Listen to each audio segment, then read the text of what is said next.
আমার আর আমার স্বামীর 25 বছরের সংসার।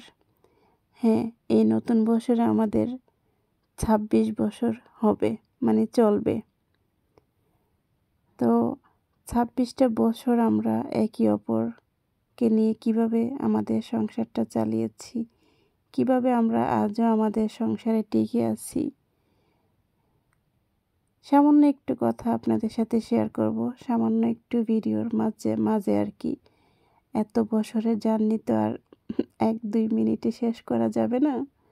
তো একটাই কথা বলবো, আমার সব বোনদের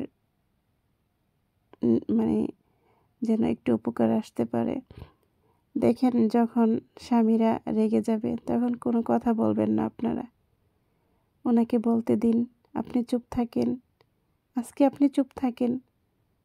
হ্যাঁ, আর ভাইয়াদেরকেও বলবো, এরকম কোনো কথা বলবেন না যে আপনার স্ত্রী আপনার সাথে উত্তর দিতে বাধ্য হয়।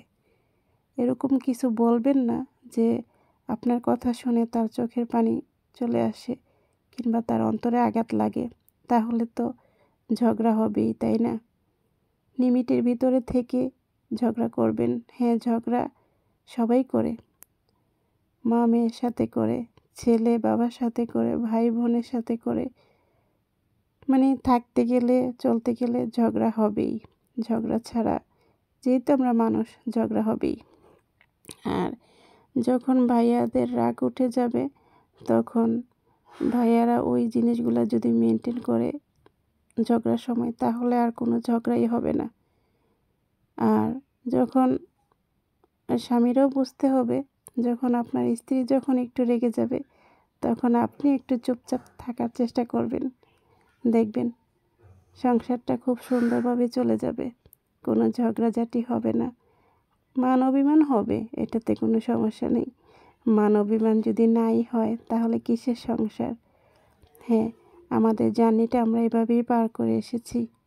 আজ 26 বছর আমাদের জার্নি চলতেছে। এভাবেই আমরা একে অপরকে সাথে কাটিয়ে আসতেছি। আলহামদুলিল্লাহ, আমরা ভালো আছি। আপনারাও ভালো থাকবেন আর এইগুলা মেনে চলার চেষ্টা করবেন, তাহলে ভালো থাকতে পারবেন। তা সবাই ভালো থাকবেন, সুস্থ থাকবেন। যদি ভুল কিছু বলে থাকি তাহলে ক্ষমার দৃষ্টিতে দেখবেন। আল্লাহ হাফেজ।